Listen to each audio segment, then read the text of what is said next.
Breaking news, guys. Sweden has just reported their first case of the highly infectious monkeypox virus outside of Africa. Check out the details here. Mpox is surging across Africa. And this is ground zero. Thousands of cases have been reported in the Democratic Republic of Congo as a new outbreak grips the country. It's already claimed at least 450 lives, most of them children, and it's showing no sign of slowing down. The detection and rapid spread of a new clade of Mpox in eastern DRC, its detection in neighboring countries that had not previously reported Mpox, and the potential for further spread within Africa and beyond is very worrying. In addition to other outbreaks of other clades of Mpox in other parts of Africa, it's clear that a coordinated international response is essential to stop these outbreaks and save lives. Formerly known as monkeypox, Mpox spreads through close contact, including sex, causing flu-like symptoms and painful pus-filled lesions. But this new strain is proving more infectious and even more deadly. And experts fear the growing outbreak in Africa could just be the tip of the iceberg. I mean, wasn't it just last week when it was bird flu that was going to kill us? And now this? And just in time for the 2024 elections too, right? Wow, what timing. Now, I don't know if it's just a coincidence or what, but the announcement of an infected resident in the Scandinavian country of Sweden comes just a day after the WHO declared the virus a global emergency for the outbreaks of Africa. Apparently, a person from Sweden was infected during a stay in the part of Africa where there's a major outbreak of the more infectious Mpox, formerly known as monkeypox. And guys, this is the highly contagious form of Mpox, which the doctors say can kill up to 10% of people. Supposedly, according to the Swedish officials, the fact that a patient with Mpox is treated in the country does not affect the risk to the general population. But it was literally just a few months ago that monkeypox cases spiked in New York City, with the Big Apple averaging dozens of cases per month. Then, of course, there was the global outbreak in 2022 that led to the United States declaring a health emergency.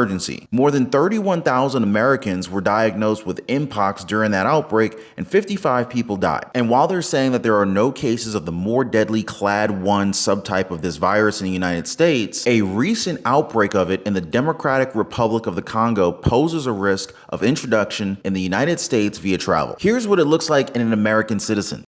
I was having a lot of fatigue and body aches. I just thought it was exhaustion from traveling. But the next morning, I woke up with rashes all over my hands. The lesions started spreading to the more usual suspect areas. So that really made the doctors sort of confirm that what I had was monkeypox. Kevin Kawong believes he was first infected in late June, about a month after monkeypox cases began to be reported in the US. It was sort of this mystery disease. I think I approached things cautiously, but at the same time, I wasn't even sure what to be aware of. By late July, the World Health Organization declared it a global health emergency, their highest level of alert. It will not be the next COVID-19 pandemic, but as a public health professional, I am very worried about what's unfolding because this has the possibility to become a new virus that circulates regularly. And remember, guys, New York is one of those sanctuary states where immigrants are just getting bussed over from our border. This is one of the major concerns about the southern border here, guys. I hate to say it, but migrants could very well be bringing in infectious diseases across our southern border. When they're crossing over illegally, hey, they're not getting vetted, because when they're being bussed to New York and Chicago, all these different sanctuary cities and elsewhere, these diseases, they go with them. In fact, a recent study showed that more than 4% of migrants from Central and South America to Europe, they were sick with Chagas disease. And that one's contagious without the help of an animal or a blood-sucking bug that can cause serious complications, including heart failure. Not to mention tuberculosis is on the rise in this country. So is syphilis and many other sexually transmitted infections. Do they think that this is just all a coincidence? Are you guys going for that? I mean, sure, the CDC reports that immigration applicants with communicable diseases and inadmissible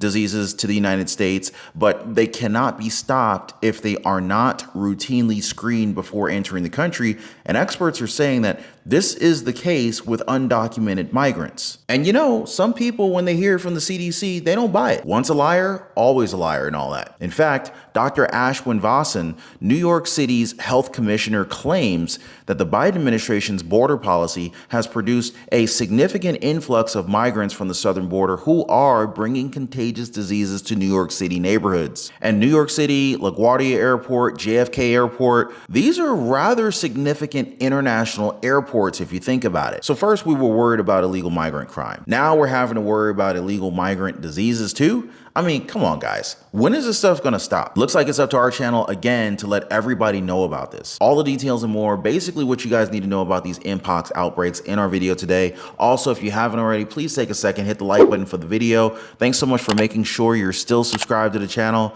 And thank you so much for sharing these videos on Facebook and Twitter. So yeah, guys, they just confirmed the very first case of the highly infectious Mpox virus outside of Africa. Now, this was in Sweden. Magnus Gislin, a state epidemiologist with the Swedish Health Agency, said that the person had been treated and given rules of conduct. But that doesn't change the numbers that made the WHO declare the Mpox outbreak a global emergency. The UN Health Agency said that there have been more than 14,000 cases with 524 deaths just this year, which already exceeded last year's figures. So far, more than 96% of all cases and deaths are in Congo. Okay, so Mpox, or monkeypox as it's also known, was first discovered back in 1958 when scientists noticed a pox-like disease popping up among monkeys. Now, for years, it mainly affected people in Central and West Africa who came into close contact with infected animals. But there was a big change in 2022 when the virus started spreading through sexual contact, sparking outbreaks in over 70 different countries that had never dealt with Mpox before, including right here in the US. And so to give you guys an idea, this virus is like a cousin to smallpox, but thankfully it's usually milder with symptoms like fever, chills, and body aches.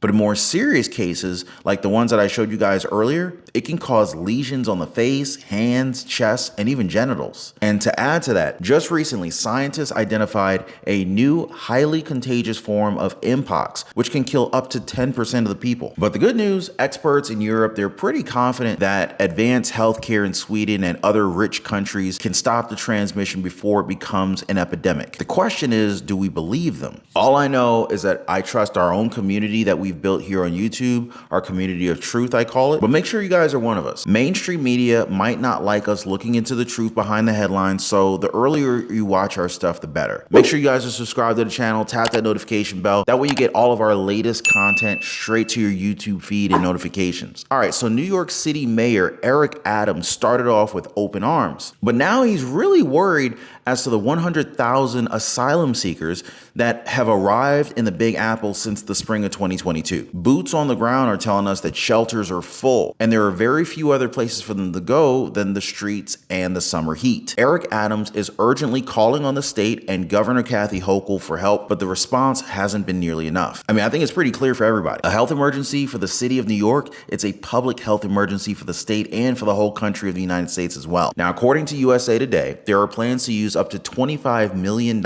in state funds to rent temporary homes for up to 1,250 asylum-seeking families who opt to leave New York City's crowded shelters. So basically, New York City is trying to motivate migrants to get the heck out. But honestly, that's just the drop in the bucket. And all of this is just starting to add to the growing concern about migrants carrying infectious diseases. Nia Jaggi-Sood from the CDC mentioned that although they have comprehensive systems to track communicable diseases, they don't track diseases by immigration status, which could lead to underreporting. Dr. James Hodges, an internist at the Texas border, also noted that the open border is leading to more drug-resistant tuberculosis in the United States because patients are only partly treated by over-the-counter antibiotics available in Mexico. Over in southern Arizona, Pinal County Sheriff Mark Lamb, he's seen it all types of diseases like tuberculosis, scabies, COVID, hepatitis A and B, gonorrhea, syphilis, mumps,